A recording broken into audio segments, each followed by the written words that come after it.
From Hollywood, it's time now for... Johnny Dollar. Dr. St. Clair returning your call, Stinky. Oh, hi, Leonard. Where have you been, Johnny? It's been years. Yeah, I know. Listen, can you give me a hand? Who got poison this time? 2 of them. I hope it's poison, and that you can prove it for me. We'll try. What do I do? Meet me here at the home of Eric Turnbull in Stamford, Connecticut. Okay, but Johnny... Give you the address in a minute. But, Johnny, what do you mean you hope somebody got poisoned? Because if they didn't, I'm going to go off my rocker. What? Because the only other possible cause of death could be a curse. The curse of Kamashek. Who? An Egyptian king who died a couple of dozen centuries ago. What?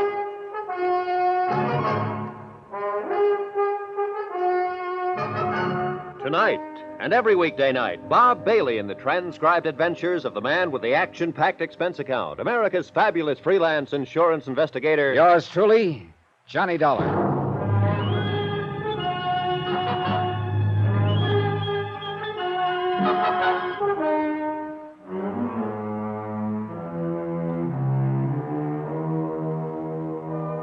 From Special Investigator Johnny Dollar to Inter-Allied Life Insurance Company, Crutchfield Square, Hartford, Connecticut. Assignment, The Curse of Kamashek Matter. Expense account continued. I called Dr. Leonard St. Clair, an old school chum, because I knew him to be one of the foremost toxicologists in the country. And I was telling the truth. I hoped it could be shown that some kind of poison killed Donald Cronin and subsequently his uncle Eric Turnbull. Both apparently had believed in the curse of the old Egyptian pharaoh, a curse that was to befall anyone who violated his ancient tomb on the banks of the Nile. Donald had done this in excavating the tomb, but his uncle here in Stamford had only touched the bones that Donald had airmailed to him. He was opening the package that Master Donald, God rest his soul, that Master Donald had sent him just before he died, there at the tomb in Egypt. I brought them in here to the library for him, sir. Go on, Haskins. Well, then you rang the doorbell. I left him with it, and when you and I came in here... Yeah, dead. From the curse of Kamashek, Mr. Dollar. Oh, Haskins, I don't believe it. A friend of mine, Dr. St. Clair, will be here shortly, and he'll be able to... Shouldn't we notify the police? No, sir? Later. But leave my poor employee's body just lying there? For the time being, yes. Until Dr. St. Clair examines it. Hey, as you wish, sir. That's what I wish. Haskins. One person in this confusing mess I hadn't given a second thought to. As it turned out, there wasn't time, for Len St. Clair arrived a few minutes later in a car equipped like a miniature laboratory. No doubt as a result of the police work he was frequently called on to do. First, of course, in his capacity as an MD, he made a thorough examination of Eric Turnbull's body for purposes of death certificate data. It was poison, all right, Johnny. I'm sure of it. At least as sure as I can be, short of making an autopsy. But what kind of poison, Len? And how administered? At the risk of making it sound like a dime novel, I'd say it was an extremely rare, Well, what? Come on. Well, it's something I haven't heard of in years. Related to the old Indian arrow poison. It's very difficult to detect. Can you make sure? Yes, if you'll help me drag some of my equipment in from the car, including a cage of white mice. What? Yeah, on which to experiment with samples of the stuff. Samples from those old bones out of the tomb? That's right. Now, from what you've told me, only 2 people have touched the bones since the minute they were discovered in the tomb. 3. A native carrier, Donald Cronin, and now the late Eric Turnbull. And they've all died. But, Johnny... Yeah? The poison I'm thinking of would hardly have been put on those bones in the time of the pharaohs. Oh, and by the way, I hope no one's touched them here. No, I've left them just as they are in that mailing wrapper. Good. Because it could be fatal. I'll carefully scrape them when we get the equipment in here. We brought in what Len needed for his work, including the white mice. Then I closed him in the library and left him to his experiments. To a bit of research, too, for he'd brought in a couple of thick books on toxicology. As a matter of routine, I phoned the local coroner and then tried to reach Dorothy Harkness. Her number didn't answer. I was about to drive over to her little apartment when Len came out of the library. I was right, Johnny. Curaba arsenium. That the name of the stuff? Uh-huh. In its powder form, absorbed into the pores of the skin, it could be fatal almost immediately. And listen to me. Yeah? Somehow, between the time the bones of that old king were discovered and the time that Donald Cronin touched them, somebody put that poison on him. How? Without endangering himself? By keeping it in aqueous solution until the bones were sprayed with it. Sprayed with it? Wait a minute. Yeah? Sprayed with it, huh?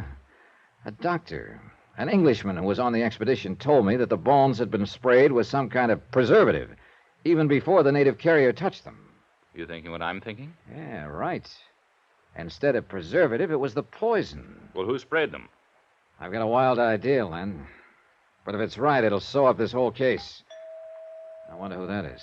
Well, while you're finding out, I'm going back and recheck these tests. But only as a matter of routine, because I'm sure I'm right. I beg your pardon, sir. Yeah, Haskins? Miss Dorothy Harkness is here, sir. Huh? And her young brother, Walter. Shall I ask them in, sir? By all John, means. What a terrible thing that has happened. Is that really the way you feel about it, Dorothy? What? Yes, just what do you mean by that, Mr. Dollar? I'm Walter Harkness. Well, come right in, Walter. Because I have a sneaking suspicion you're the boy I've been looking for. What? Your conscience finally begin to hurt you? Would you like to sit down and write your confession now? What are you talking about? Or did you and Dorothy just come here to put on a front? You know, as a cover-up? I don't know what you're talking about. Johnny, what are you saying? Sit down, both of you, because I'm going to be saying plenty. Look here, Mr. Dollar. Sit down, I said. Now sit down. All right, Dorothy, we'll begin with you. Johnny, I don't understand. Now what listen to you're me. From what you told me, and I've no other reason for believing it except that you told me, Donald Cronin was in love with you. It was true. And I At was any in love- rate, he made you part beneficiary of his $100,000 life insurance policy. Half of it, I believe. A cool $50,000. How can you say or even Oh, be think... quiet. Mr. Dollar. I'm coming to you right now, Walter. You're working for the museum where your father is curator of archaeology. The museum that has depended quite a lot not only on Donald Cronin's scientific contributions, but his monetary help as well. That may be true, but now look The here. museum, the other beneficiary of Donald's insurance, also $50,000. Mr. Dollar, if you're implying that I had anything to do with Donald's death You in can order shut to gain... up, too, and let me talk. This is the first chance I've had to begin to tie this case up. The first time any of the crazy elements in it made sense. No, wait, tell me this. Eric Turnbull was opposed to Donald's interest in the museum, wasn't he? Well, yes, Sure. And I'll bet my bottom dollar that if something happened to both Donald and his uncle, the estate worth nearly $1 million was willed by Donald to the museum. That's true, Johnny, but there's No wonder Eric Turnbull was afraid for Donald's life. Because he knew who would ultimately benefit most by his death. No wonder he hated you, Dorothy. Johnny. Oh, Johnny, you can't mean you think that I would... No, that I... no. I think you were only being used as a tool, Dorothy. You told me yourself how your father opposed your marrying him. How his only interest was in getting money for the museum. Is that true, Walter? Yes, Mr. Dollar, that is true. But if you mean to imply that I or any of us was involved in Donald's death... Walter, the more I think about it, the more I'm sure you are directly involved. Now, sit down. It's a lie. I swear to it, Mr. Dollar. You're wrong. It's a lie. We'll see about that. Because there's one thing you may have overlooked. I know what killed Donald Cronin. You do? Oh, yes, Walter. Just as well as you do. But I don't. I haven't the least... The curse of Kamashek? The curse Johnny? of Kamashek. Not by a long shot. Was it, Walter?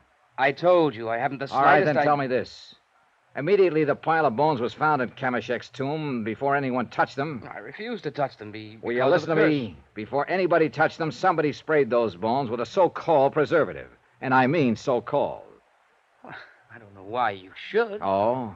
Well, that's common practice these days, in case you don't know it, but I fail to see What was supposed to be a preservative was in reality a deadly poison. What? Oh, come on now, Walter. But you're wrong. You must be wrong. It's impossible. You know, you're very convincing, I must admit. Well, it's true. I applied that preservative, Mr. Dollar. Oh, you did? Yes, Aqueous solution, wasn't it? of course. And I'll bet you washed your hands very carefully immediately afterward, didn't you? Yes, of course I did, because I was told to. By whom? By... Oh, no. Walter? What is it? Holy... Tell me, Walter. Walter, Yes. do you know anything about a man who tried to intercept me on my way to Egypt? To make sure I didn't get there until the bones of the pharaoh were sent to Eric Turnbull and that Donald Cronin died? No, I don't, believe me. Then answer me this one. Did you make up the, we'll call it preservative, that you used over there? No. Then who did? And who told you to be sure to wash your hands immediately after using it? Well? Walter? Oh, no. I'm afraid so, Dorothy. Oh, no. Better tell me, Walter. Beg your pardon, Mr. Dollar, but Mr. Harkness Sr. is here, too. Mr. Dollar, I'm Adam Harkness, curator of archaeology at the museum. Well, Mr. Harkness, I'm really glad to see you. Dorothy, Walter. Mr. Dollar, I've come to pick up the bones from the grave of Kamashek that I understand Donald Cronin sent to his uncle instead of to me through some misunderstanding. Oh, yeah, sure. I had a notion you'd want to pick up those bones, Dr. Harkness. And I'll give them to you on one condition. Oh? What is that? That you take them out of the package in which they arrived here with your bare hands. That you carry them out of this house also in your bare hands. Why, that's a strange... Will you? Of course not. Why? Why, because such priceless relics are too fragile, Too full of a deadly poison that you had them sprayed with? Curaba arsenium, I believe it's called. I don't know what you're... Walter, what have you been telling us? It's true, isn't it, Father? Well, Dr. Harkness... Daddy. I don't know how you found out, Dollar, but I'll tell you this. You won't ever live. Wait a minute, put that thing down. Father! Wait a minute! Daddy!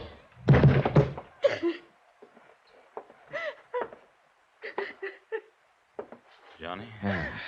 You stopped him all right, Len. But I think he'll live. Good. I knew all the police work I've been doing would come in handy sometime. Thanks for barging in at the psychological moment. I was only coming in to confirm the results of my tests.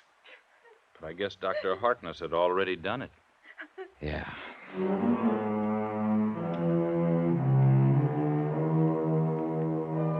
So, I guess the museum will profit mightily from half the insurance and all of the estate of Donald Cronin. The museum, that is, without Dr. Adam Harkness. Expense account total, including transportation back to Hartford, $985. Remarks? Well, doesn't mean a thing, I know, but I kind of wonder what I might have found if I'd been assigned to investigate the deaths of the people who excavated some of those other old Egyptian tombs. Tombs that had a curse on them. Interesting thought, isn't it? Yours truly, Johnny Dollar.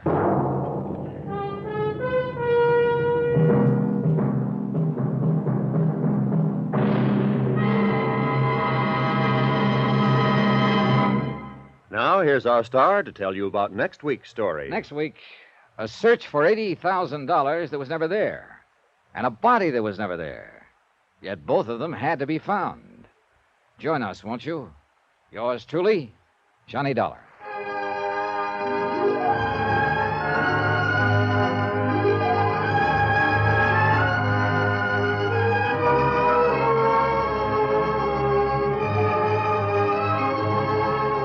Yours truly, Johnny Dollar, starring Bob Bailey, is transcribed in Hollywood. It is produced and directed by Jack Johnstone, who also wrote this week's story. Heard in this week's cast were Paul Dubov, Alan Reed Sr., Dick Crenna, Virginia Gregg, Ben Wright, Forrest Lewis, Eric Snowden, Barney Phillips, James McCallion, and Les Tremaine. Musical supervision by Amerigo Marino. Be sure to join us on Monday night, same time and station, for another exciting story of yours truly, Johnny Dollar. Roy Rowan speaking.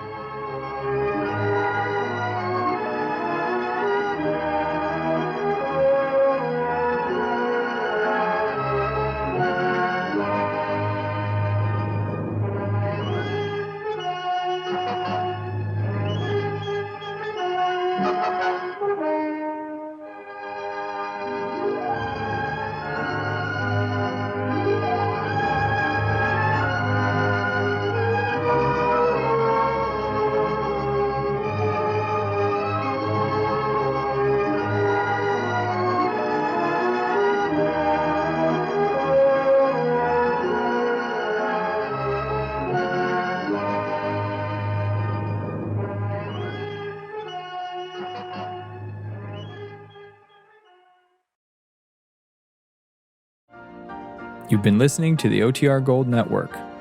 Find more classic radio at otrgold.com.